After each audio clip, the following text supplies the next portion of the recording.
Magandang hapon sa inyo lahat. Ito po si Herbert Curia, author-promoter ng The Critics Promotions. Ang ating boses at konstruktibong kritisismo, opinyon, komentaryo at konsultasyon sa lingkong ito.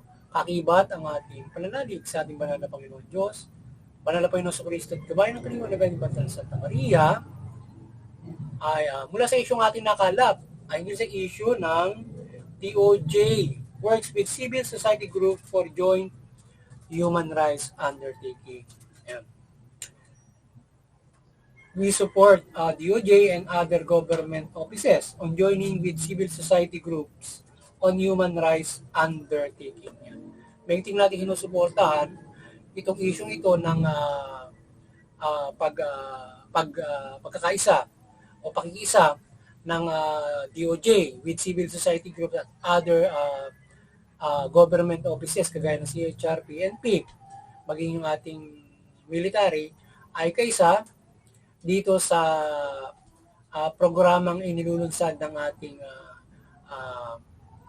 mga civil society groups na ang ating pamahalaan with DOJ, PNP at CHR at iba't ibang ehensya at civil society groups ay magsasagawa ng programa ng pakikipagdialogo sa bawat komunidad hinggil sa kamalayan at pagkakaisa sa karapatang pantao. So yun, ito ay isang napakagandang programa ng ating mga ibang kababayan na civil society groups na yung pamahalaan with DOJ ay magkaroon ng dialogo at magkaroon ng kamalayan for the human rights, yung pamahalaan at saka yung mamamayan. So sila ay nagkakaroon ng maigting na dialogo in the human rights knowledge, human rights promotions and protections. So yun ang pinamaganda ron dahil kapag nagkakaroon ng dialogo, so yung mga mamamayan ay tumataas yung kamalayan sa human rights, yun naman ang ganun din ang ating pamahalaan at marerespeto yung karapatan ng bawat isa. Yung mamamayan din naman ay hindi lamang basta sila nilalabag yung karapatan, kundi sila rin ay maaaring makalabag ng karapatan at malaki din yung bagay ng pagsuportan nila sa karapatan upang yung pamahalaan ay makagampan ng kanilang ng pagprotekta ng karapatan ng tao at makita rin nila yung side ng mga mamamayan how to implement human rights in a simplest way in pagpapalaganap ng peace and order. Kakibat sila.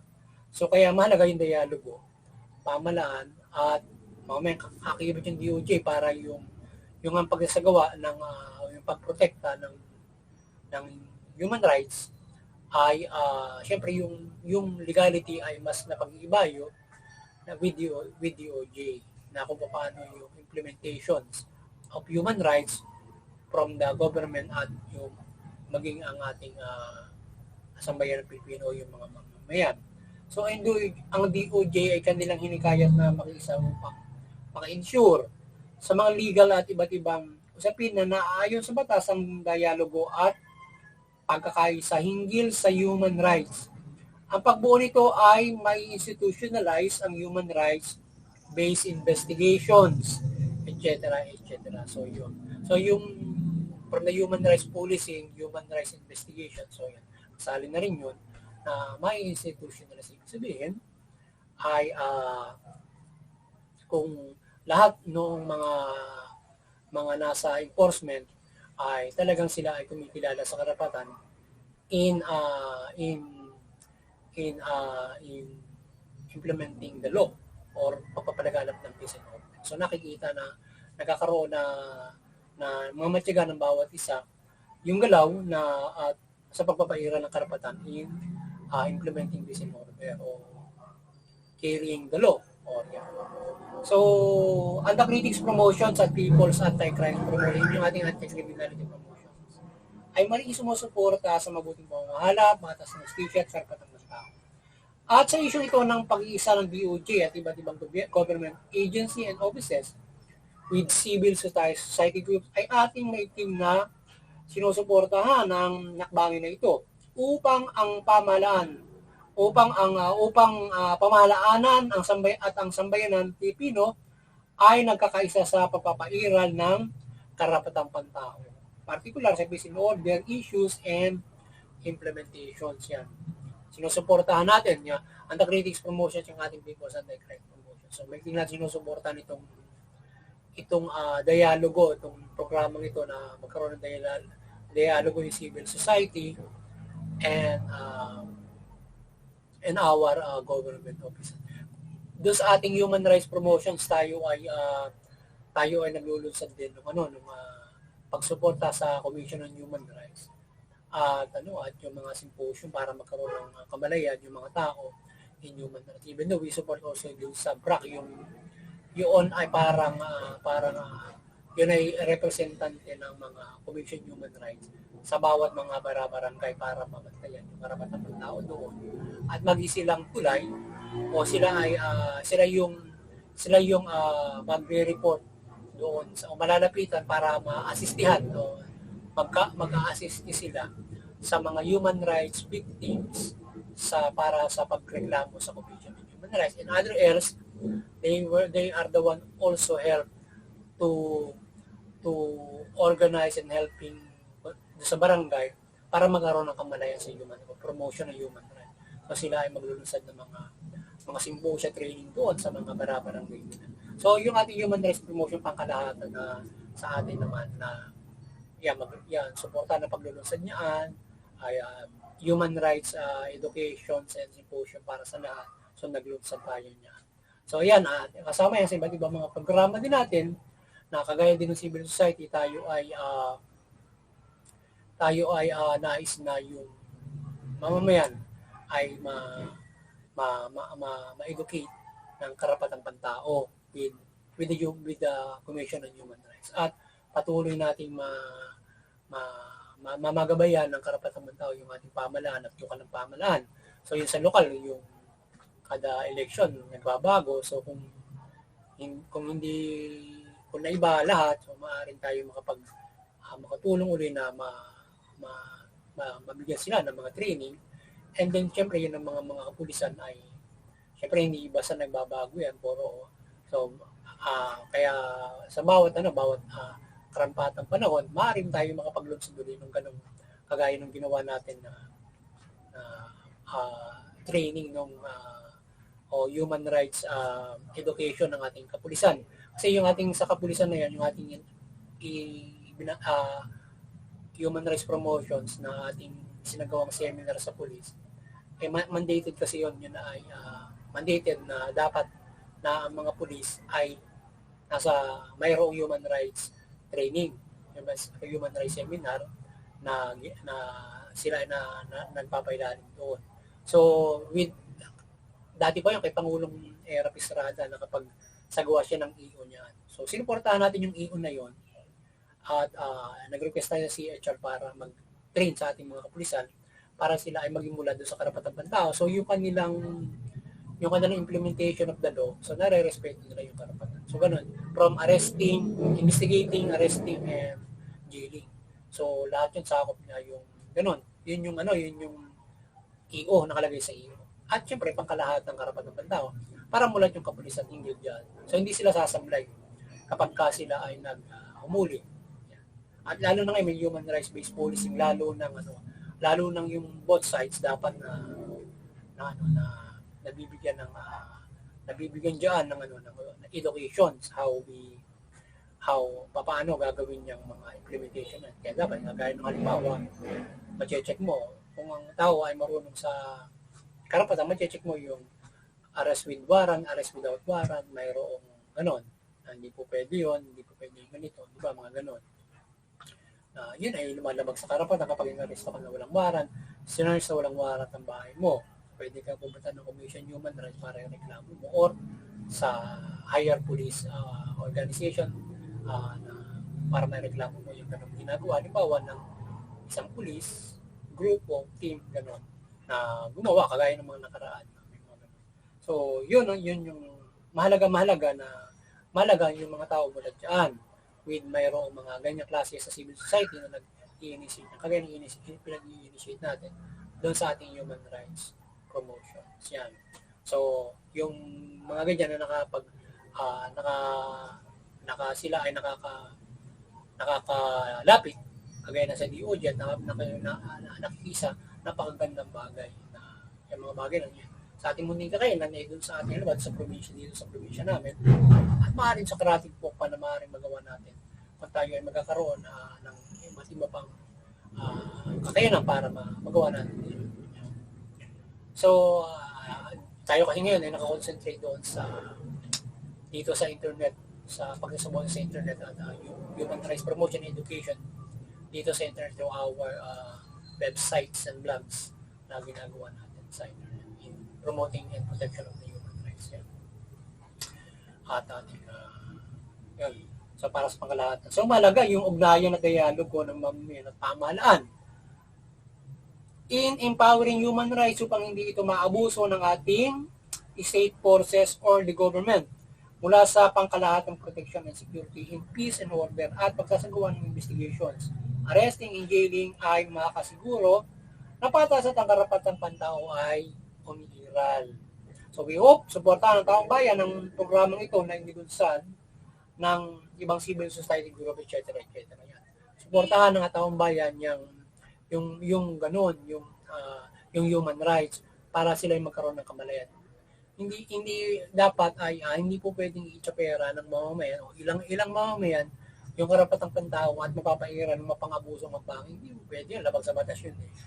Human rights should be implemented kasi yun ay mahalaga kasi lalong-lalo na sa inosente. Kasi yun ay dapat ay hindi maabuso yung pagka-inosente mo o lalo na talagang inosente ka at mayroon namang kaya nga may due process para patunayan yung implementation para magpa-iral ka ng peace and order. At meron din namang karapatan yung mga convicted na kapag nandun ka na kaya may jailing. So sa jailing, halimbawa, yung mga person of deprived liberty, may mga karapatan sila sa loob.